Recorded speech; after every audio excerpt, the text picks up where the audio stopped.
So, Brandon and Phillip, do you guys think that they are in a romantic relationship? I had that thought.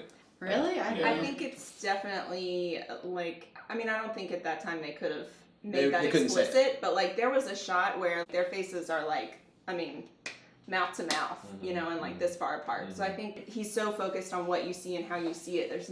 I just don't think there's any way he would have like accidentally made them look like they were about to make out. When I thought about that too, I was thinking, you know, that they needed to be that close for the shot, but I also thought, you know, maybe it's just at that time, you know, personal space is just, it was different at that time, maybe. You know, seriously. Because Jimmy Stewart does do it a few times. We were in Italy, and personal space is very much different. Yeah, culturally, it's always different. The guy that I didn't know for the first time who met me was very much in my space. Yeah. So I'm like, I don't even know you guy. Like, yeah. So. When was that? I didn't catch that. Well, I remember one right after the killing. Where they're kind of like huffing and puffing and all close to each other. Okay. But you're right, they literally could not have shown it in the movie in 1948. Yeah. It was during that production code time period where there was standards of what you were allowed to show or even allude to. Right. So if Hitchcock or the original playwright or who adapted the play wanted them to be a homosexual couple, they could not have done it. So the only option was to lightly allude to it, if that is the case. And I think it's arguable. There were a couple elements in that first scene that I think allude to it. One was that, like, strangulation is an act of love, and you always hear that, like, right? And they did it together. Yeah. After that happened, the guy lights a cigarette, and he's, like, doing it very, like, you do after sex. Like, it's like, I just had, you know. And then they pull the blinds open. It's like, those are all things that kind of... They're hiding something. Well, There's the whole movie. definitely hiding a something. sense that, right, we talked about how Phillip is like the one that's like kind of weirdly into the murder, and there's kind of a sense that the other guy is like into that. Like there's this like charge to it. He's encouraging it. Yeah. In the same way that he's encouraging his piano playing, too. Right. Philip's bidding the world a temporary farewell tonight. I'm driving him up to Connecticut after the party. Oh, Where are you going? just to Brandon's mother's place for a few weeks. I'm to be locked up. What? To make sure he practices 6 hours a day. I've finally wangled a debut for him. He's an enabler. I mean, they're encouraging dynamic. Like, Phillip could have easily been put in as a woman and no one would have questioned if they were together.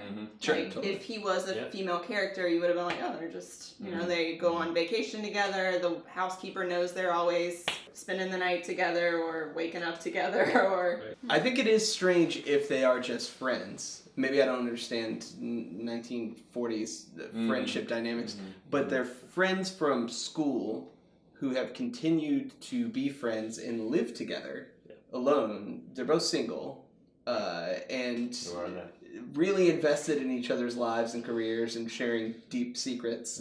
Well, I was completely oblivious to even thinking they were in a relationship. I was just taking it as, like, he's kind of, like, the bossy one, and he's, like, the little brother, and, like, they were playing off of each other. So it's interesting, because I didn't even... I'm with you. Completely oblivious. First time I saw the movie, I did not think that. I thought there was some weirdness to the staging, like you said, where people are a little too close to each other sometimes. But I thought what I was seeing was more time period differences. I have to rewatch it now and pay attention. Did people at the time, was there any... So... Like, that's the... Because I don't know how people watching it then would have interpreted those like subtle things about how people interact with one another or what is normal with guy best friends or... Do we know what Hitchcock's like? Hitchcock has never commented on it. Okay. One of the writers, somebody asked him why he thought the movie didn't do well, and he said he thought part of it was the homoeroticism. Really? So there's an element of it that is intentional.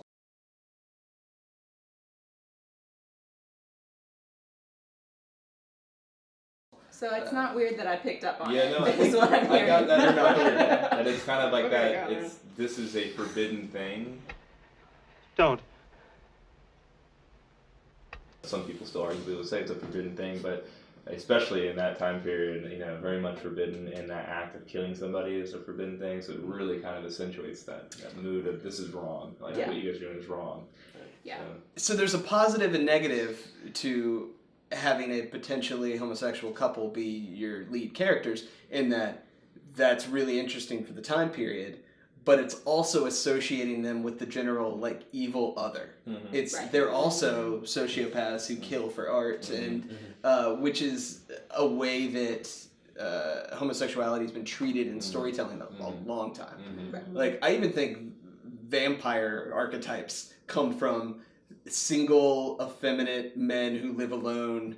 It's literally throughout the history of storytelling has been associated with like badness and evil, and so they're towing that line here too, where they're potentially gay, and they're also murderers. So I think for the general audience, you're like, yeah, that makes sense. Yeah. Those bad boys. It's not what I'm going to do, Brandon. It's what society's going to do. I don't know what that'll be, but I can guess, and I can help. You're going to die, Brandon, both of you. You're going to die.